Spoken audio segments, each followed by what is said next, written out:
Ok, alors bonsoir chers amis. On est d'abord un petit mot sur le Matzav. C'est le premier cours que je fais, donc je ne sais pas qui est-ce qui me voit, qui est-ce qui va me voir. C'est l'occasion de partager un moment en commun. D'une part, c'est très émouvant parce qu'on ne pouvait pas s'imaginer à quel point on pouvait se retrouver loin les uns des autres alors qu'on n'est qu'à quelques dizaines de mètres peut-être ou centaines de mètres. En tout cas, dans les cœurs, on est toujours très proches. Ce que je vous propose d'étudier ce soir, c'est un mamar du Rabbi qui est court, un mamar des années 80. J'ai envoyé des liens de téléchargement des 4 pages. Donc, on va voir si notre ami Binyamin peut vous les rendre disponibles. Si vous avez Torat Menachem, si vous avez Idva Aduyot, moi j'ai l'ancienne édition, prenez Tafshin Memvav, Chelek Bet, à la fin du livre, page 798. Ou si vous avez Sefer HaMaamarim, Tafshin Memvav. Donc c'est un Mahamar de Shabbat HaChodesh. Là on se trouve donc entre Shabbat HaChodesh et Rosh Chodesh. C'est un Mahamar simple, court, et qui recèle à la fois d'une grande pédagogie sur le sujet, mais à la fois d'un chidouche extraordinaire, d'une bombe atomique comme le Rabbi en a le secret, et qui peut ne pas sauter aux yeux quand on lit les choses de manière superficielle et un petit peu rapidement. Alors, je vais lire et traduire doucement. J'imagine que beaucoup de gens n'ont pas le texte sous les yeux. Et puis on va expliquer au fur et à mesure. Donc normalement les cours de Torah TV, si j'ai bien compris, durent 1 heure. On va voir combien de temps il dure, mais une chose est certaine, c'est qu'on finira le Mahamar avant la fin de l'heure, puisqu'il n'est pas très long. Donc Shabbat Parashat Shmini, B'siyata Dishmea, Shabbat Parashat Shmini, Parashat HaChodesh, Mevarchim HaChodesh Nissan et Tafshin Memvav, 1986. HaChodesh Azelachem Rosh Chodashim. Ce mois-ci sera pour vous, ce mois-ci est pour vous. Rosh Chodashim, la tête des mois. Et Rishonu Lachem Lechot She'ashana. Ce sera le premier pour vous parmi les mois de l'année. Ve'eduim Drushe Raboteinu Nesienu Lidorotem Al Pasuk Ze. On connaît les Drushim, les Mahamarim de Raboteinu Nesienu sur ce Pasuk, selon leur génération. Alors on me dit à la technique qu'ils n'ont pas reçu les liens. Je vais les renvoyer à nouveau via WhatsApp et non pas via Skype. De sorte que ça pourra vous être envoyé rapidement. Voilà. Ok. Donc le Rabbi nous dit que les Rebbeim on fait des Mahamarim, des explications sur ce pasouk-là. Ad le dibra matrilze le kvod kedushat mori vechami admor des Shabbat Parashat HaChodesh heishim tav. Et le Rabbi dit tout ceci nous mène jusqu'au Mahamar du Rabbi précédent, 1940. Chez Aïta Gamken Shana Meuberet, qui était également une année Meuberet, une année embolismique avec 2 Hadar comme en 86. Veaz Igia Kedushat mori vechami admor les Artzot Abrit, et c'était l'année où le Rabbi précédent est parvenu en Amérique, 1 an avant le Rabbi. Chez Medayek Sham, Vegam Bedrushim chez Lifneze. Et là-bas, dans son Mahamar, le Rabbi précédent, ainsi que dans les Mahamarim qui ont précédé celui-là, il relève un point. Il faut comprendre.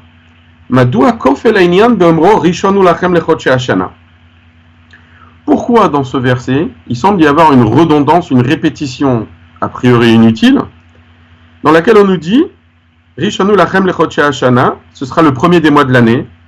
She'arikvar ne'emar chodesh hazeh lachem rosh chodashim. On vient de nous dire dans le même verset que ce mois-ci sera pour vous le premier des mois. Velama kofel. Et donc pourquoi répéter cette même information ou be'arichut kazu, et non seulement on le répète, mais on le répète de manière plus étendue, avec plus de mots. Rishonu lachem lechot she'ashana. Il sera pour vous les premiers des mois de l'année. On nous dit, ce sera pour vous le premier des mois, très bien. Il sera pour vous les premiers des mois de l'année. Qu'est-ce que ça rajoute, cette expression? Or, on sait que la Torah ne donne que les informations absolument nécessaires. Et donc, dans tout le Talmud, les Chachamim déduisent des termes apparemment superflus de la Torah, des lois et des enseignements. Donc, c'est la même démarche ici. Si on nous dit que c'est le premier des mois, à quoi bon nous dire que c'est le premier des mois de l'année? Il y a un enseignement qui est caché là-dedans. Le Rabbi nous dit que déjà d'emblée, on distingue deux dimensions. Bet bechinot. Arishon chodashim, vashnia chodshei hashana. Ici, les mois sont appelés de deux façons. On nous dit sera pour vous le premier des mois, donc il y a un ensemble qu'on appelle les mois. Et ensuite, on nous dit sera pour vous le premier des mois de l'année. Donc, à nouveau, on fait référence à un ensemble. Cette fois-ci, on ne l'appelle pas les mois, on l'appelle les mois de l'année. Donc, il y a les mois et il y a les mois de l'année. Ou bebet inyanimel ou Nissan ou Arosh. Et ce que la Torah vient nous dire, c'est que dans ces deux dimensions-là, la dimension aussi bien des mois, sans préciser que la dimension des mois de l'année, on vient nous enseigner que Nissan, c'est la tête, dans ces deux dimensions. Rosh Chodashim, Verishon, le Chodshei Hashana. Umevaer basé, et là-bas, le rabbi précédent explique, des Ita b'Midrash Rabbah à la pasuk Chodesh hazeh lachem, que dans le Midrash Rabbah, on amène sur ce verset l'enseignement suivant. Meshebacha Kadosh Baruch Hu be'olamo, lorsque Dieu a choisi son monde. Lorsque Dieu a choisi son monde, c'est lorsque Dieu a entrepris son projet de création du monde. Bien entendu, on parle avec des termes temporels, à savoir que la création du temps a fait partie elle-même du projet, mais on est obligé d'utiliser des termes humains. Donc, on parle d'avant, après. Pour Dieu, on dit lorsque il a voulu. Ça ne veut pas dire que Dieu il s'inscrit dans le temps. C'est le temps qui s'inscrit dans la création divine, mais on est obligé d'utiliser des termes que l'entendement humain peut soutenir. Alors, on nous dit quoi?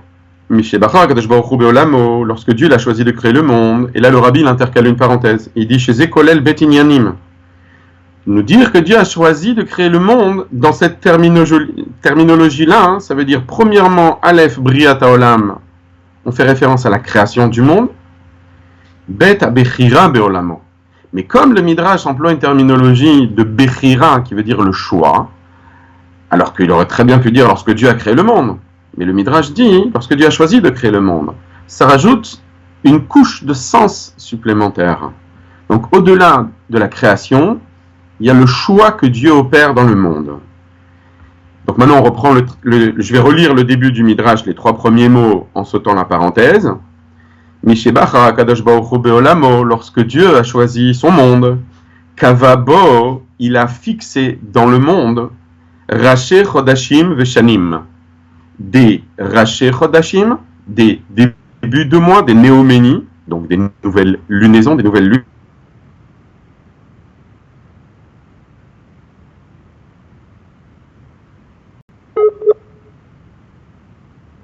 Début de l'année, il s'agit des débuts des saisons. Lorsque Dieu il a créé le monde, il a créé la nature du monde, il a fait en sorte qu'il y ait une saison.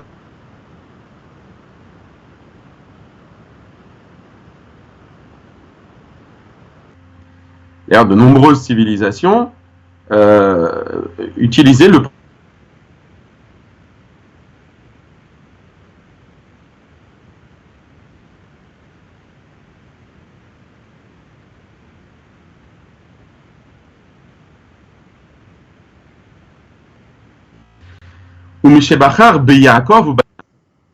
et lorsqu'il a choisi Yaakov et ses enfants et sa descendance, et là, à nouveau, le rabbi fait un aparté, et le rabbi, comme tout à l'heure, il fait une parenthèse, et dit là aussi, de la même manière qu'on dit que dans la terminologie de choisir le monde, en fait, il y a deux choses.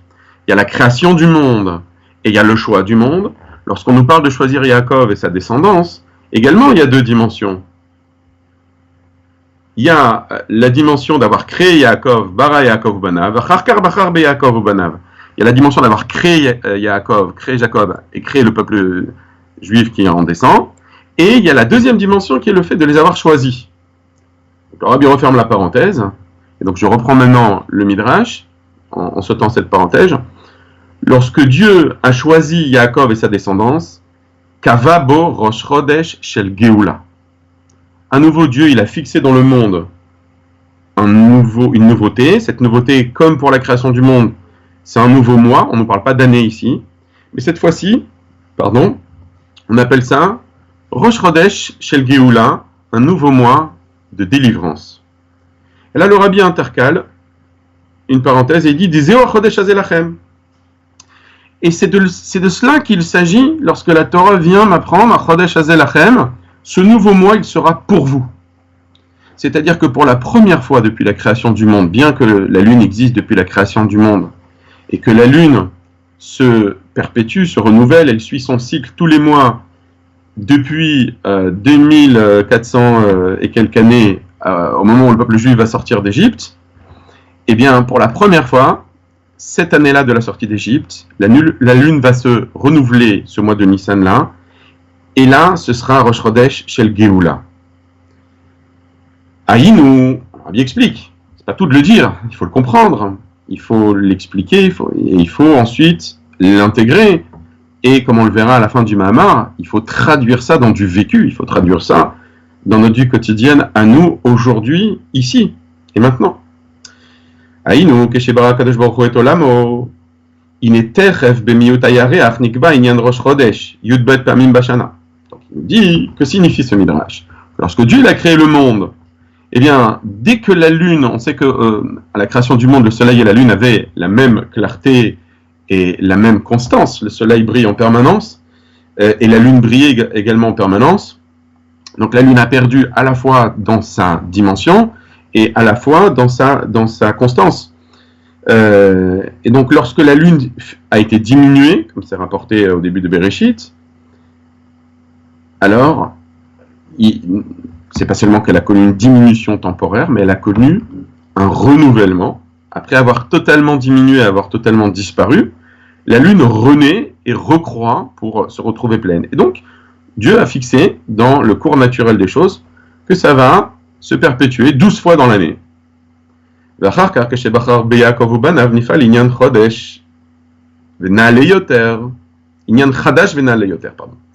Chodesh El Geoula. Bien après la création du monde, donc près de 25 siècles après, lorsque Dieu choisit le peuple juif, eh bien, il introduit quelque chose de nouveau. Inyan Chadash Venale Yoter, quelque chose de nouveau et de plus élevé que le monde n'avait jamais connu. Et c'est ce qu'on appelle le Chodesh Shel Geoula.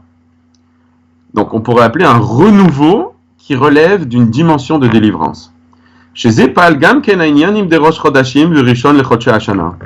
on nous dit que c'est l'introduction de cette dimension de délivrance, c'est elle qui est à l'origine des deux dimensions mentionnées dans le Passouk, qu'on a expliqué au début, qu'on nous dit que Nissan sera le premier des mois de l'année, Rosh Chodashim, et le premier des Chodshei Hashana, le premier des mois tout court, sans préciser que c'est les mois de l'année, le premier des mois, et ensuite le premier des mois de l'année. Ça n'existait pas avant que le peuple juif existe pour recevoir cette mitzvah. Alors maintenant, le rabbi, dans le Mahamar, il va entreprendre de nous expliquer justement quelle est la grande élévation qui s'est opérée lorsqu'il s'agit de fonder le peuple juif. Au moment où ils sortent d'Égypte, ils sont rentrés en Égypte, ils étaient une famille, certes nombreuse, 70 personnes, mais ce n'était pas ce qu'on peut appeler un peuple. 210 ans après, ils vont sortir, cette fois-ci c'est un immense peuple, 600 000 hommes de plus de 20 ans, rajoutez ceux qui ont moins de 20 ans, rajoutez les femmes, et vous avez plusieurs millions de personnes, un vrai peuple. Et là, on leur dit, bon, vous allez aller recevoir la Torah au mont Sinaï, mais déjà en Égypte, on vous donne des mitzvot. Vous allez faire le Korban Pessah, vous allez être protégé de l'ange de la mort. Mais pour ça, il faut prendre 4 jours avant Pessah, il faut prendre le mouton, il faut l'attacher au pied du lit. Et ça, vous le ferez le 10e du mois. Mais pour savoir c'est quand le 10e du mois, encore faut-il savoir c'est quand le 1er du mois. Et Hachem aurait très bien pu dire, bon bah aujourd'hui c'est la nouvelle lune, c'est le 1er du mois. Non, Hachem ne dit pas ça. Hachem il dit, à partir de maintenant, vous avez une mitzvah qui s'appelle Rosh Chodesh. Et vous avez une double mitzvah. La mitzvah du Rosh Chodesh chaque mois, et la mitzvah que les mois comptent à partir de Nissan. sont pas la même, c'est pas la même chose. Ça se rejoint, ça se complète. Ce sont deux facettes de la même mitzvah. Ce sont deux choses différentes. Alors, le rabbi, maintenant, on va être très pédagogique. Et pour nous expliquer la grande élévation qu'on gagne, qui est nouvellement introduite lors de la sortie d'Égypte, il va nous expliquer ça par le inyan de la Afla'a. Alors, qu'est-ce que c'est que la Afla'a? La Afla'a, littéralement, ça veut dire l'émerveillement. Hein. Ça vient de la même racine que Pélé, Niflaot.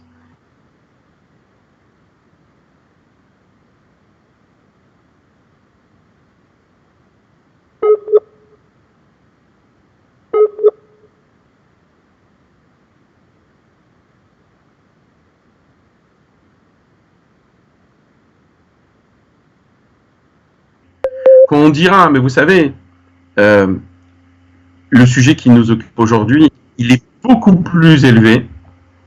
Alors à ce moment-là, on aura une dimension d'étonnement et de stupéfaction en disant quoi? Après tout ce qu'on a dit, tu es en train de me dire que le sujet qui nous occupe aujourd'hui, il est encore plus élevé. Waouh! Ça, c'est ce qu'on appelle la Afla. Donc, au lieu de nous parler de la dimension de délivrance, de Géoula, c'est-à-dire d'une dimension qui est d'introduire quelque chose qui n'est pas dans le monde, à l'intérieur du monde, au lieu de nous parler de ça tout de suite, le rabbi va d'abord nous parler des choses naturelles. Pour comprendre l'élévation, pour comprendre le grand degré qui se révèle lorsque Dieu donne cette mitzvah de Rosh Chodesh, qui a été introduit dans le monde lorsque Dieu il a choisi Yaakov et sa descendance. Il faut d'abord, en premier lieu, expliquer Biur inyan mishebachar ubara kadesh baruch hu be'olamo kavabor rashi chodashim veshanim. Il faut d'abord expliquer ce qui se passe à la création du monde. Le fait que Dieu, à la création du monde, il a imprimé dans le monde des nouveaux mois et des nouvelles années. Des renouvellements du cycle mensuel, du cycle lunaire et le renouvellement du cycle des saisons. D'aliédé biur ma'alat inyan ze, que par le fait qu'on va expliquer la grandeur de la création du monde, la grandeur de ce que Dieu a mis dans la nature. Yuvan yoter ma'alat inyan chodesh shel geula shenitchadesh achar kach. Alors du coup, comme j'ai expliqué tout à l'heure oralement, le rabbi dit on comprendra d'autant plus l'élévation du sujet de chodesh shel geula. Ve'inyanu deine ma'alat inyan mishebachar kadesh baruch hu be'olamo ve'inyan chodesh tishri ou ma shebriat haolam shebechodesh tishri haïta yesh me'ayin. Alors, quelle est la grandeur de la création du monde, hein, c'est-à-dire lorsque Dieu a choisi son monde, et le rabbi dit entre parenthèses, et le sujet du mois de Tishri, c'est que la création du monde qui est au mois de Tishri, parce que le monde a été créé le 25 Elul, les 6 premiers jours de la création, et on arrive au vendredi, le 6e jour de la création de Adam Arishon, qui est venu couronner la création, qui est venu apporter une plénitude à la création. Donc le 6e jour de la création, le vendredi, c'était Aleph Betishri, c'était Rosh Hashanah. Et donc le monde est réputé avoir été créé, avoir été parachevé au mois de Tishri. Alors il nous dit, quelle est la grandeur de cette création divine? C'est que c'était Yesh Me'ayin, ex nihilo, que Dieu a créé l'existence à partir du néant absolu. C'est un grand scientifique, Lavoisier, je crois, qui a dit « Rien ne se crée, tout se transforme ». Il a parfaitement raison. Ça, c'est l'expérience humaine, et c'est ce qu'on est capable de constater d'un point de vue physique et chimique dans le monde. Mais Akadosh Baruch Hu, lui, il n'est pas confiné, il n'est pas dans le monde, il n'est pas soumis aux règles du monde, c'est lui qui les fait. Et Hachem, lui seul, a cette capacité de créer à partir du néant. Et le Tanya nous dit même que cette création, elle ne s'est pas opérée une fois lorsque Dieu a créé le monde et qu'ensuite le monde il se perpétue tout seul, pas du tout. Le monde est recréé à chaque instant à partir du néant. Et nous, on a un vécu de continuité, tout comme lorsque on voit une vidéo, on voit un film qui est projeté sur un écran, eh bien, ce sont des images qui viennent remplacer d'autres images. Et on a l'impression que c'est le même personnage qui se promène sur l'écran, alors qu'en réalité, il y a 24 personnages par seconde, par exemple, pour les films à pellicule. Et donc, celui que vous voyez à un instant disparaît pour laisser la place à un autre, et on croit que c'est le même. Eh bien, le monde aussi, il est recréé à chaque instant, et c'est très très important d'avoir conscience de ça. On pourrait dire, oui, mais c'est pas notre expérience immédiate et humaine. Si j'emprunte de l'argent à quelqu'un, je peux pas lui dire le lendemain, je te rends pas ton argent, parce que tu comprends, la personne à qui je l'ai emprunté, elle n'existe plus, elle a disparu, et toi, tu es quelqu'un qui a été créé par la suite. La halakha, la Torah me dit non, c'est la même personne, tu dois lui rendre de l'argent. Alors, à quoi ça sert de prendre conscience du fait que, certes, oui, la loi, la halakha, le comportement humain, doivent prendre en considération la continuité, mais à quoi ça sert de me dire que fondamentalement, cette continuité est une illusion et que tout est recréé ex nihilo à chaque instant? C'est fondamental parce que, et ça fait partie des enseignements du Rabbi, notamment dans ses lettres qui ont été énormément diffusées dans cette période actuelle, qui est une période très anxiogène, très angoissante, avec cette maladie qui tourne et qui fait des ravages. Savoir que, bien entendu, on doit respecter à la lettre les instructions des autorités sanitaires et des rabbinim qui nous disent de les respecter à la lettre. Mais en même temps, on doit savoir que si on fait ça, c'est parce que Dieu veut qu'on fasse ça, mais qu'on n'évolue pas dans une réalité qui est soumise à des aléas et à des règles qui sont les règles de la nature, mais qu'on évolue dans une réalité qui est soumise à une seule chose, c'est à la volonté de Dieu. Et Dieu recrée le monde à chaque instant, Dieu lui-même n'est pas obligé de le recréer tel qu'il était dans la seconde d'avant. Il n'est pas obligé de recréer le monde d'une manière qui soit cohérente et conforme avec ce que la réalité elle dictait juste avant. Et tout peut s'inverser. Dieu peut décider de changer le monde du tout au tout radicalement en une seconde. Donc, dans la parenthèse que je fais, je m'autorise d'aller encore un tout petit peu plus loin. Nous avons vu comment tout ce qui faisait notre monde depuis des centaines et des milliers d'années vient de s'arrêter net en 2 jours. Personne n'aurait cru une chose pareille. Personne n'aurait cru que le monde allait cesser de tourner tel qu'il s'est arrêté là maintenant.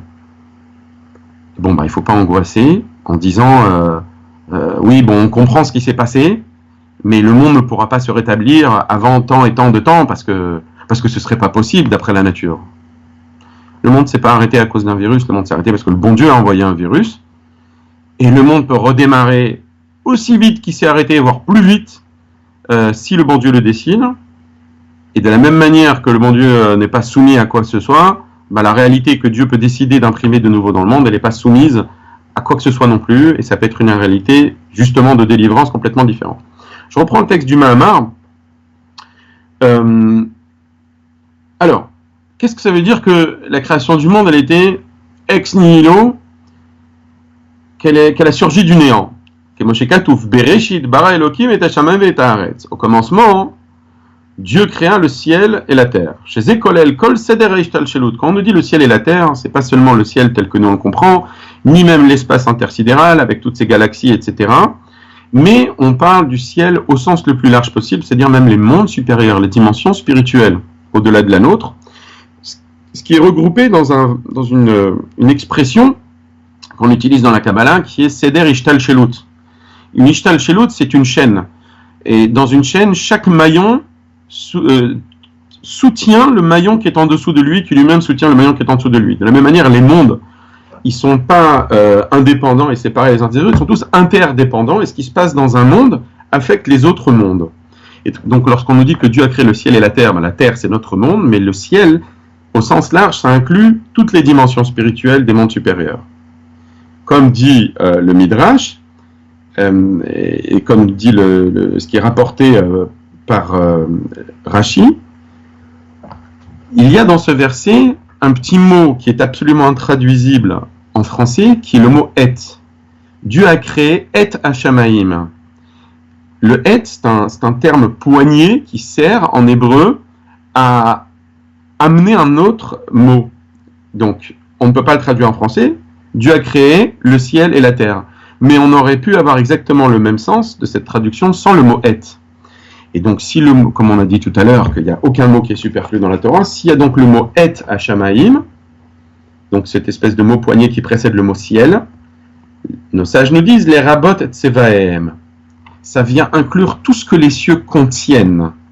C'est-à-dire pas uniquement la dimension, pensez à la notion d'ensemble en mathématiques.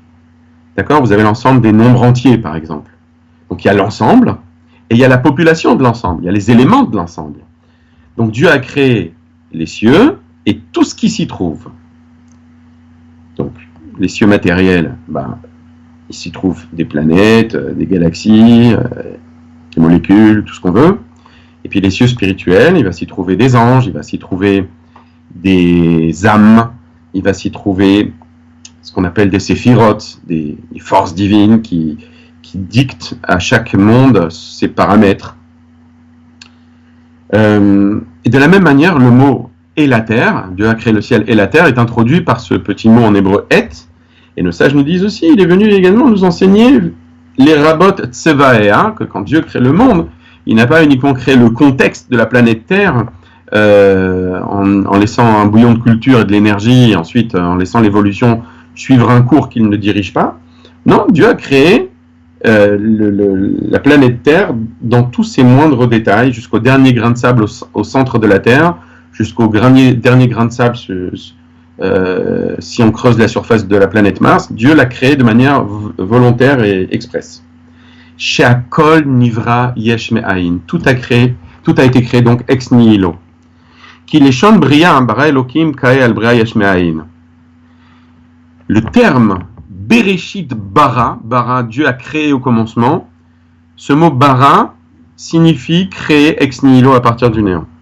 Kemoshe katav Ramban, comme l'a expliqué le sage du Moyen-Âge Nachmanide, Rabbi Moshe ben Nachman, chez Hashem Bria Belashon HaKodesh Kayal Otsaam Yesh Me'ayin, lui-même a expliqué donc que ce terme, ce vocable, ce verbe hébraïque nous parle d'une création ex nihilo, Ve'inyan Abria Yesh Me'ayin ou Inyan Na'ale Beyoter.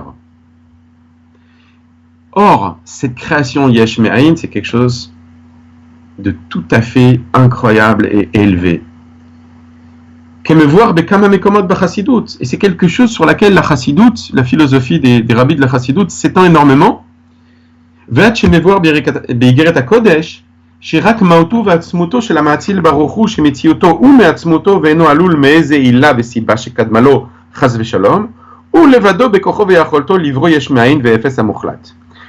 il est développé longuement dans la Chassidut que c'est seulement l'essence du Créateur. Et là, il cite Maïmonide, qui dit que l'existence de Dieu découle de sa propre essence. Tout ce qui existe ne vient pas tout seul, n'existe pas de soi-même. Toute créature, toute chose qui existe, eh bien, son existence découle et est tributaire de l'existence de Dieu. Mais Dieu est le seul dont la propre existence découle de lui-même. Et donc il n'a pas été engendré, il n'a pas de cause première. Il est lui la cause première de tout ce qui existe, mais il n'a pas lui-même de cause première. C'est la définition d'Hachem dans les premières lois du livre de la connaissance du Rambam. Shemizeh Mouvan. Et donc, si on considère la création du monde, avant même d'aller chercher des dimensions de délivrance qui ne sont pas dans le monde, mais rien qu'à considérer la création du monde et la nature, on a face à nous quelque chose de tout à fait extraordinaire. L'ordinaire est extraordinaire. La nature a un fondement surnaturel. Le monde qui voile le divin ne doit son existence de tous les instants qu'au divin et à rien d'autre. Et donc on peut méditer sur le monde naturel et en concevoir une grande afla, une grande crainte de Dieu, un grand émerveillement.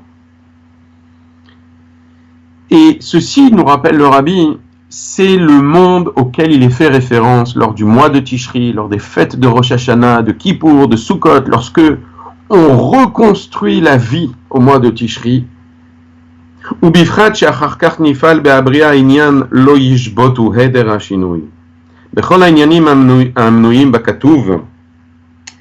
En particulier, sachant qu'il y a eu une étape bien après la création du monde, Après le déluge, donc Dieu il avait complètement effacé le monde avec le déluge. Le déluge, c'était pas juste une grande inondation. On a assisté au tsunami en 2011, au tsunami en 2004, à beaucoup d'inondations terribles. Et ça fait très très peur. Si vous allez sur YouTube, vous tapez tempête en mer, et vous allez voir des vagues qui sont hautes comme des immeubles de plusieurs étages, ça fait très très peur. Un marin qui est sur un bateau, il a la crainte de Dieu, parce qu'il sent qu'il n'est rien du tout. Mais le déluge, non, c'était incommensurablement plus grand. Le déluge, c'était de l'eau bouillante qui est tombée du ciel et qui a jailli des sources souterraines. Et le monde a été complètement réduit en bouillie. Et ensuite, lorsque Noach sort de l'arche, il fait un sacrifice à la gloire d'Hachem. Hachem sent cette odeur et il dit, voilà, l'être humain est capable, certes, de me mettre en colère, de gâcher le plan, je vais lui laisser un libre arbitre, et il est capable de mal l'utiliser, mais il est également capable de faire du bien. Il est également capable de faire teshuva. Il est également capable de réécrire son propre scénario lorsqu'il est sorti de la route. Et cette odeur agréable, cette odeur du sacrifice de Noé, qui montre à Dieu que dans l'être humain, il y a un potentiel positif. En réalité, Dieu, il découvre rien. Il nous fait découvrir à nous à travers la trame qu'il a tissée.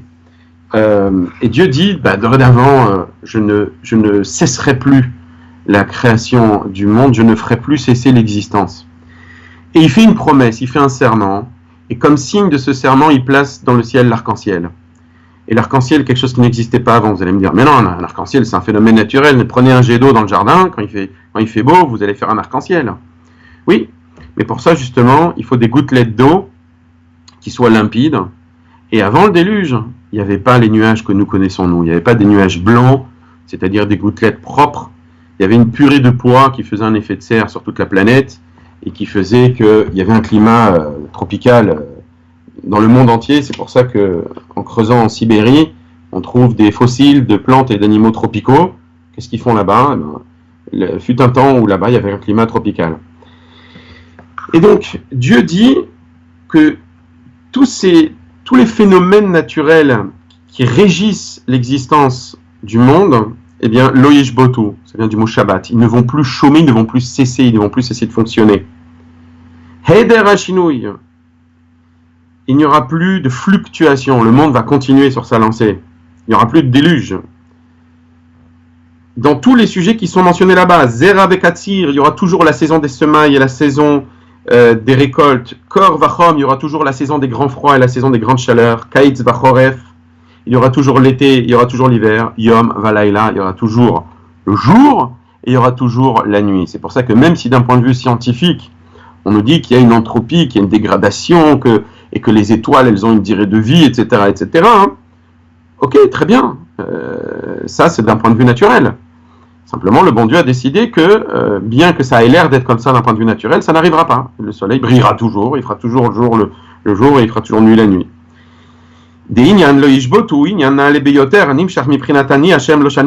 Et donc, cette perpétuation, cette pérennité, c'est-à-dire cette infinitude des phénomènes naturels, donc c'est quelque chose qui n'est pas naturel, l'infinitude dans la nature.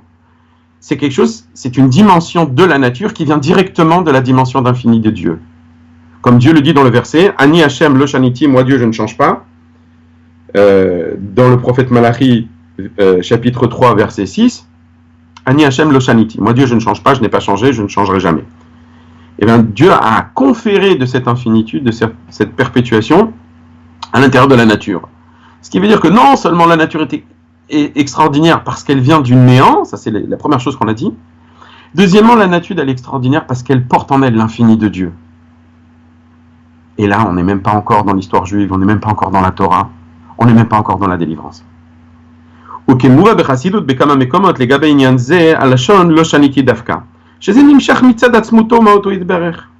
Et cette infinitude qui se trouve dans la nature, elle procède directement de l'essence divine.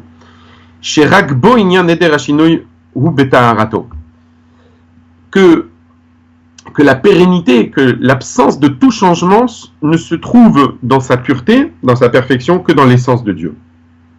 Et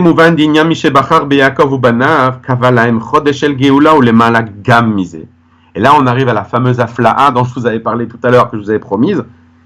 C'est que maintenant qu'on comprend que la nature sans peuple juif, la nature sans Torah, elle est déjà si miraculeuse et si divine, alors on comprend que lorsque Dieu a introduit une nouvelle dimension, qui est d'introduire dans l'humanité le peuple juif, qui est là, non pas pour vivre son propre destin personnel, mais qui est là, comme le dit la Torah, avant le don de la Torah, vous serez pour moi un peuple, un royaume de prêtres, un royaume de Kohanim, un peuple saint. Et les commentateurs disent que, de nombreux commentateurs disent que l'un des sens de cela est que le peuple juif est là pour servir de relais, comme le prêtre dans le temple à Jérusalem servait de relais entre la personne qui voulait se rapprocher de Dieu avec son sacrifice et le bon Dieu. Eh bien, le peuple juif est là pour amener cette conscience de Dieu, cette relation avec le divin, cette relation avec l'infini à tous ses frères humains. Et donc voilà, maintenant on arrive à cette nouvelle dimension dans un monde qui est déjà divin, dans une nature qui est déjà surnaturelle.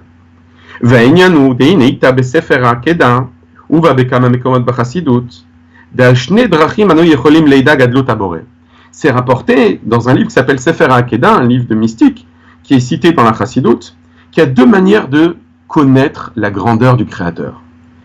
Me'anaga tivit ou me'anaga nisit. On peut considérer et contempler le comportement de Dieu dans la nature, et on peut considérer le comportement de Dieu à travers les miracles, donc d'une manière qui va dépasser le cadre de la nature. Aino dega me'anaga tivit mesigin gadlut abore prinat lo shaniti, c'est-à-dire que rien qu'à contempler la nature, on peut déjà saisir la grandeur de Dieu, puisqu'on accède à l'infinitude de Dieu.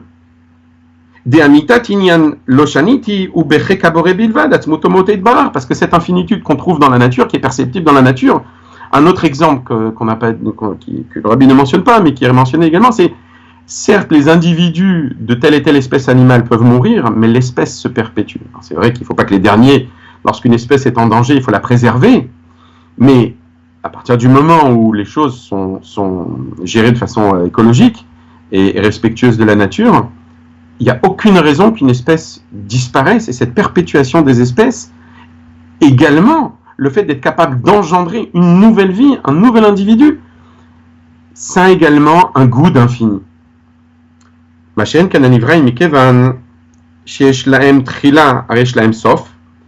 ce qu'il dit ici, c'est que l'infinitude procède uniquement du divin, de l'essence divine, alors que les créatures, comme je viens de le dire, chaque individu, dans la mesure où il a une naissance, il a un début, alors, par la force des choses, il a également une fin. Et donc, il n'y a pas quelque chose qui est né et qui a été créé et qui a eu un début, normalement, ne peut pas être sans fin. Dieu, il est sans fin parce qu'il est sans début. Et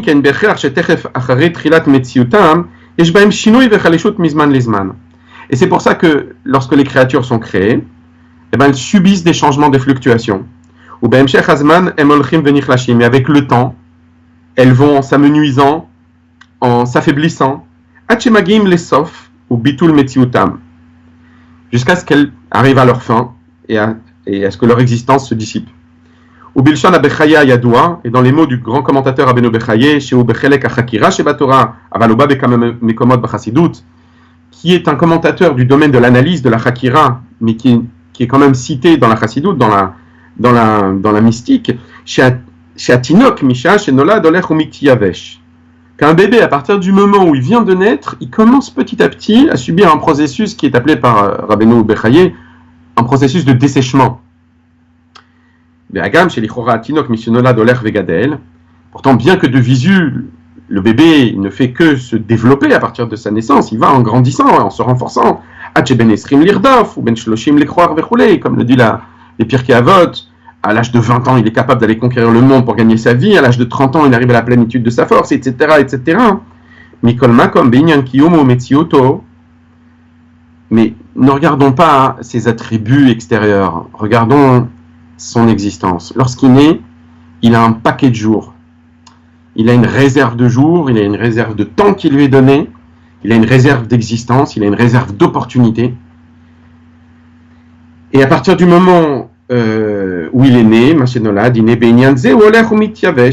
eh bien son existence va en diminuant le nombre de ses jours, chaque jour qui passe, il a un jour en moins à vivre. Quelle que soit la façon dont on l'explique, nous dit le Rabbi. Ça, c'est si on considère chaque créature de par elle-même.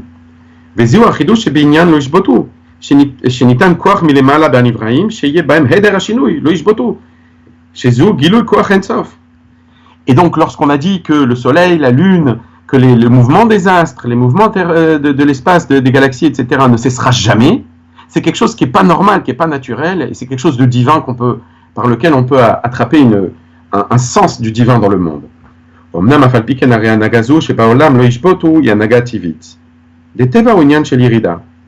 Alors là, c'est très intéressant ce qu'il va dire. Il va dire, mais même cette dimension-là d'infinitude, même si au départ, ça va à contresens de la nature, et qu'on peut arriver à percevoir la grandeur de Dieu à travers ça, il n'en reste pas moins que c'est devenu la nature du soleil que d'être éternel. C'est comme ça. Le soleil, Dieu lui a imprimé une nature éternelle. Or, qui dit nature dit descente. Le mot teva, qui veut dire la nature, veut dire également quelque chose qui s'enfonce, quelque chose qui coule. Vous savez, une pièce de monnaie en hébreu, ça se dit matbea, avec cette racine tet bet aïn de teva. Parce qu'on imprime, on frappe une monnaie pour imprimer un relief. Donc on abaisse le métal pour que ressorte une forme dans la pièce. De la même manière, la nature c'est un abaissement. Et le Rabbi cite le pasuk Tavo ba'aretz she'area pour nous de la Megillah des Lamentations de Echa pour nous dire voilà Tavu comme le mot Teva, les portes du temple ont été englouties dans la terre. En revanche, lorsqu'on considère maintenant le deuxième choix dont il est fait question dans le Midrash, le choix que Dieu a opéré sur Yaakov et sa descendance, sur le peuple juif, le peuple d'Israël. Alors là maintenant, on ne parle plus de nature du tout. On a dit que c'est un Rosh Chodesh de Géoula, de délivrance. Or la délivrance est un sujet de Nes, de miracle. C'est pour ça que la délivrance, la sortie d'Égypte a eu lieu au mois de Nissan. Et le mois de Nissan, le nom de ce mois vient du mot Nes qui veut dire miracle. Et contrairement à la nature qui est un abaissement, eh bien le miracle est une élévation. Le mot Nes en hébreu veut dire miracle, il veut dire également un étendard, un drapeau qu'on élève, une bannière qu'un roi élève pour que tous ses soldats puissent se rallier à lui. Que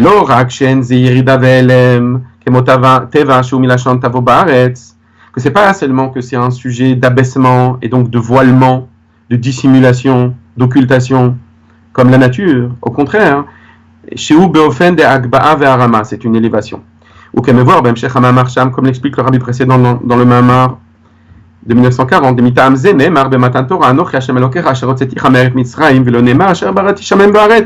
ça a bien expliqué pourquoi lorsque Dieu se présente dans le premier des 10 commandements, je suis l'Éternel ton Dieu, il dit je suis l'Éternel ton Dieu qui quoi? Il ne dit pas qui a créé le ciel et la terre, il dit je suis l'Éternel ton Dieu qui t'a fait sortir d'Égypte. Pourquoi?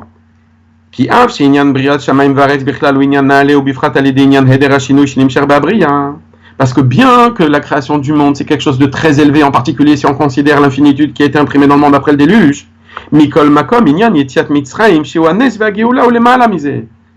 malgré ça, le sujet de la délivrance, le sujet de la sortie d'Égypte, le sujet du Nes, du miracle est bien plus élevé que l'infinitude qui est dans la nature.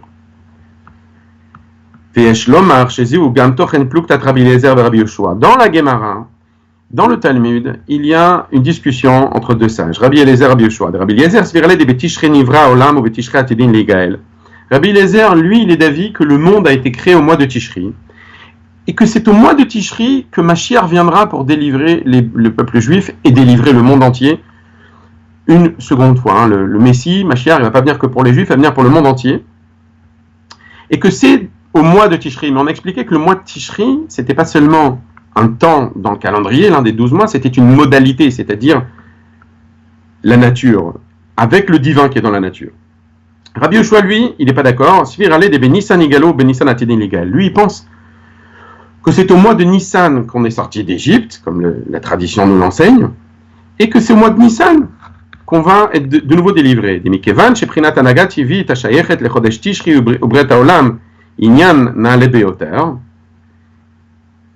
Alors, comment on peut comprendre que Rabbi Eliezer, il pense que Mashiach va venir au mois de Tishri?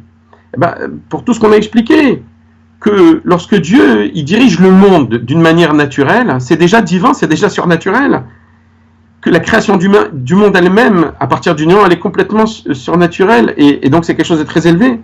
Et c'est pour ça que Rabbi Eliezer pense à Gilou de la Tidlavo, Yemiprinazo, que quand Mashiach va venir, on va avoir accès au divin qui est dans la nature. Betishri Atidin Leigael. Machem Kendat Rabbi Yoshua, Kishmokenu Yoshua Melachon Yeshua. En revanche, Rabbi Yoshua, alors c'est pas le premier Josué de la Torah, Yoshua Binoun, mais c'est le même nom, et c'est le nom qui vient du salut, d'être sauvé, de la délivrance. Eh bien, Rabbi Yoshua, fidèle à son prénom, lui, il pense qu'on est sorti d'Égypte en Nissan, et que c'est en Nissan qu'on va à nouveau être délivré par le Mashiach. Et lui, il pense que les grands dévoilements divins qui vont s'opérer lorsque Mashiach viendra, ce ne sera pas seulement dévoiler le divin qui est déjà présent dans la nature, que tout le monde pourra y accéder, mais c'est qu'on va bénéficier du dévoilement d'une dimension bien plus élevée. Maintenant,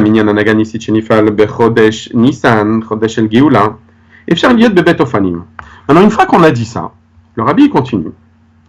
Et il dit que même à l'intérieur du mois de Nissan, les dévoilements des miracles du mois de Nissan, du mois de la Géoula, peuvent se faire de deux façons différentes.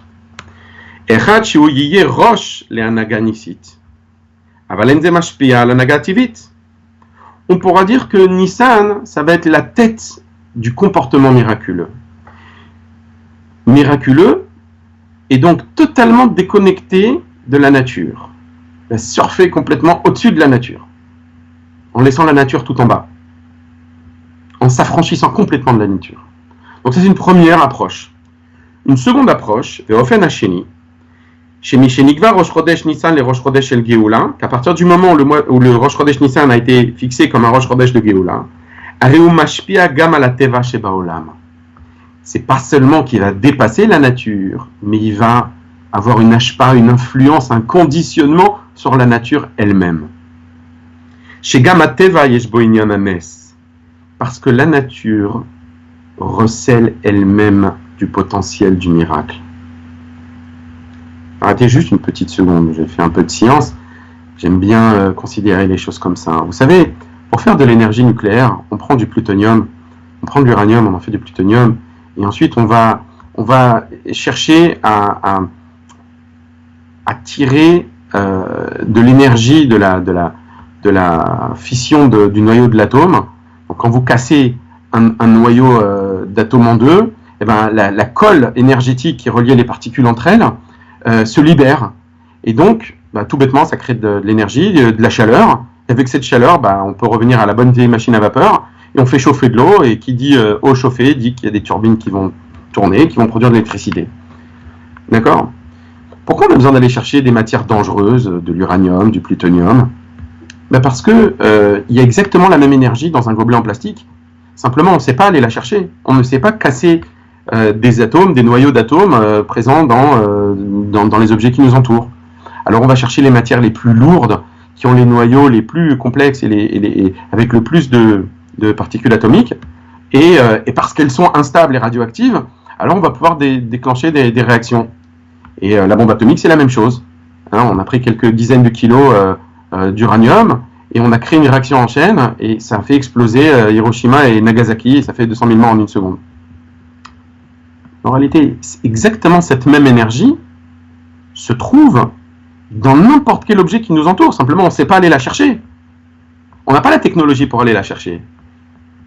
Donc, imaginez à quel point toute votre existence matérielle autour de vous, elle est pleine à craquer d'énergie que Dieu a mis dedans.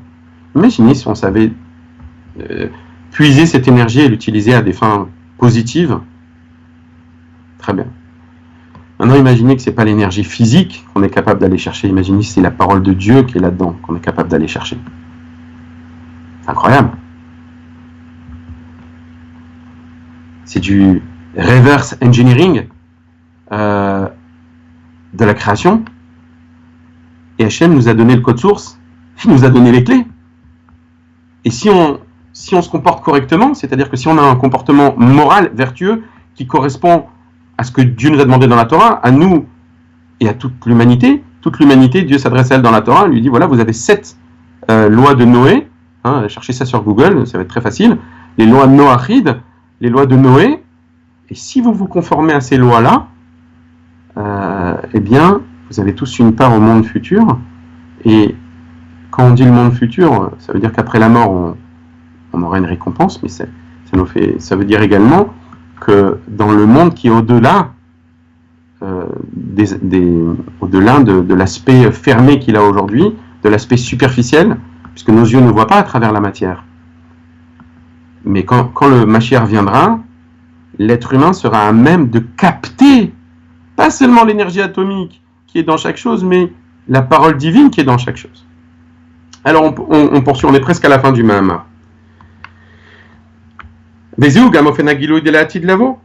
Donc ce dévoilement du miracle qui est déjà au sein de la nature, d'après Rabbi Yoshua, c'est ça, c'est Nissan.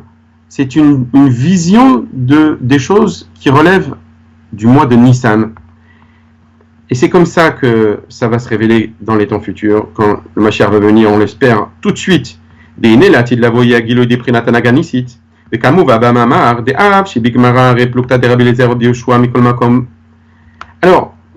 c'est très intéressant ce qu'il dit. Il dit dans la Gemara, vous avez cette fameuse discussion entre deux opinions, Rabbi Eliezer qui dit que c'est plutôt le côté naturel, même divin, mais naturel qui va prévaloir, et Rabbi Eliezer qui dit non, c'est le côté surnaturel et miraculeux qui est même fondamentalement caché tout au fond du monde, parce que le monde vient de Dieu. Mais le Rabbi nous dit, ce même enseignement se retrouve dans le Midrash Rabbah lui aussi, dans Shemot Rabbah. Sauf que là-bas, on ne ramène pas la polémique, on ne ramène pas la discussion, on ramène uniquement l'opinion de Rabbi Yoshua.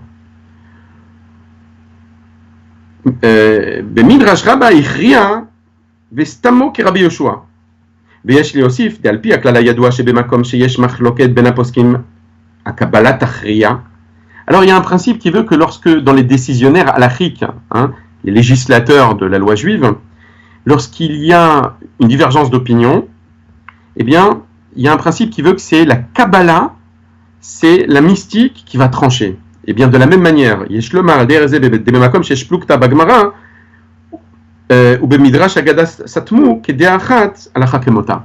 lorsque dans le Talmud, donc la partie révélée de la Torah, on nous a ramené une discussion, une divergence d'opinion, mais que dans le Midrash Haggadah, qui contient les secrets de la Torah, la différence entre la Kabbalah et le Midrash, c'est que dans la Kabbalah, les secrets sont explicités, alors que dans le Midrash, les secrets, c'est les mêmes secrets, mais ils sont habillés dans des enseignements ou dans des histoires, mais ça relève du niveau de la mystique, du niveau du secret, le Midrash. Eh bien, quand le Midrash a amené une seule des deux opinions qui sont dans le Talmud, c'est que le Midrash a tranché selon cette opinion-là. Donc en l'occurrence, le Midrash tranche que la délivrance messianique, le Mashiach, ça va se faire d'une manière qui relève de Nissan, qui relève du miracle. Alors on en a dit, mais dans le miracle, il peut y avoir deux manières. Il peut y avoir une manière qui transcende complètement la nature et qui ne va jamais s'imprimer et s'incarner dans la nature. Et la shateva atzmo yishtane veyo beofen acher. Mais il y a une autre manière qui est que la nature elle-même va accompagner, va épouser les contours de ce miracle et va devenir elle-même miraculeuse. Comme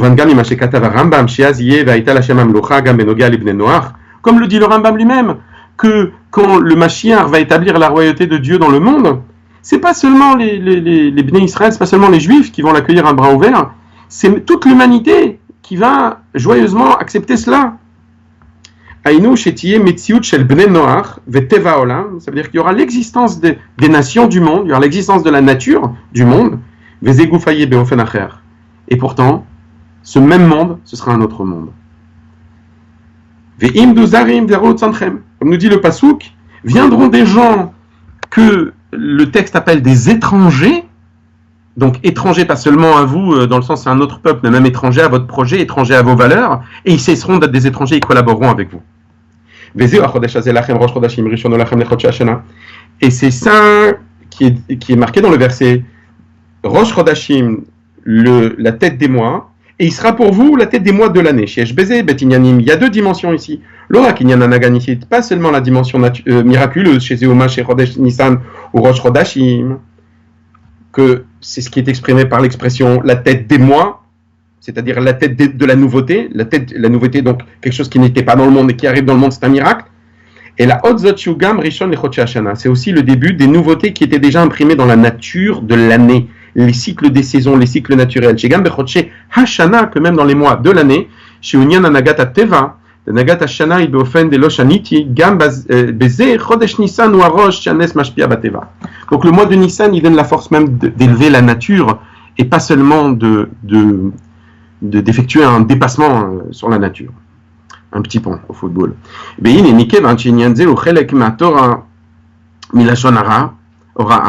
Et puisque ce sujet-là fait partie de la Torah, et que la Torah, c'est l'enseignement pour la vie, donc chaque juif peut, et chacun qui veut puiser dans la Torah des enseignements, peut en tirer un enseignement pour sa vie quotidienne. En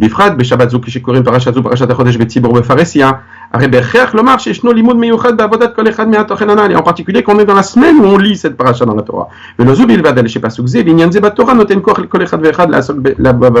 Et c'est pas seulement que ce verset de la Torah nous donne la direction à suivre, mais il nous donne les forces de réaliser cela. La Torah nous donne les forces, pas seulement la direction. טבע שבו, היינו מעשה רשות שלו, מאכלו, משקהו, ועל זה לומדים עניין ראשון הוא לכם, לחודשי השנה. Alors, nous-mêmes, l'être humain, c'est un petit monde. De la même manière que dans la création, Dieu, il a placé la nature et le miracle, dans notre vie à nous, dans notre humanité, dans notre vie humaine, on a la dimension naturelle et la dimension miraculeuse. Donc c'est quoi la dimension naturelle ? Eh bien, c'est tout ce qu'on fait dans la vie ordinaire, on va dire, hein, le manger, le boire, etc. Et on nous dit que pourtant, Nissan, donc le miracle, peut devenir le Rishon des Chodesh Hashana. C'est-à-dire que la dimension miraculeuse peut être la base de ton existence ordinaire et naturelle. Aïnou prinat nes ou les ma'alam imedide ve'akbala shebo. Tzarich liot harosh ou manig les prinat teva shebo. Donc la Torah te donne les forces que ta vie ordinaire et naturelle, elle se déroule sur une base surnaturelle. Et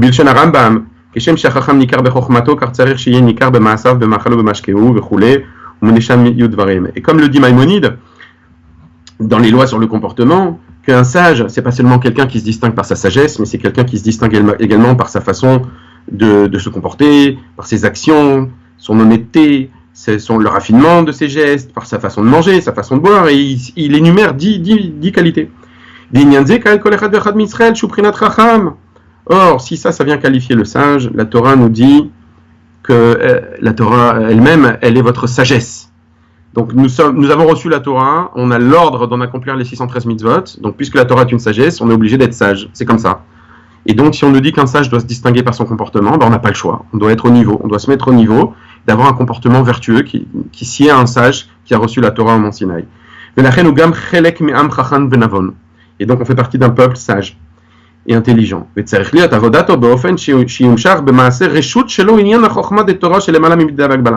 donc on a une responsabilité que la Torah, qui est la sagesse de Dieu, qui transcende toute limite, eh bien, elle vienne pénétrer tous les actes de notre vie quotidienne, à savoir qu'on n'est pas seulement un juif le samedi à la synagogue, on doit être un juif dans son business, on doit être un juif dans ses rapports humains, c'est-à-dire on doit être un exemple d'honnêteté, un exemple de savoir-vivre, un exemple de savoir-être.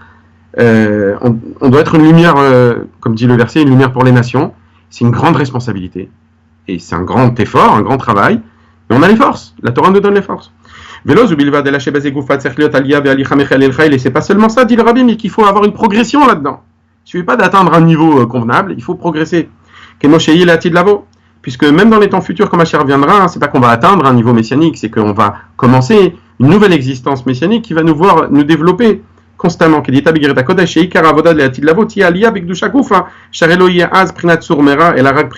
les temps messianiques, il ne s'agira plus de quitter le mal pour aller vers le bien, il s'agira de s'élever dans le bien, il n'y aura plus de mal.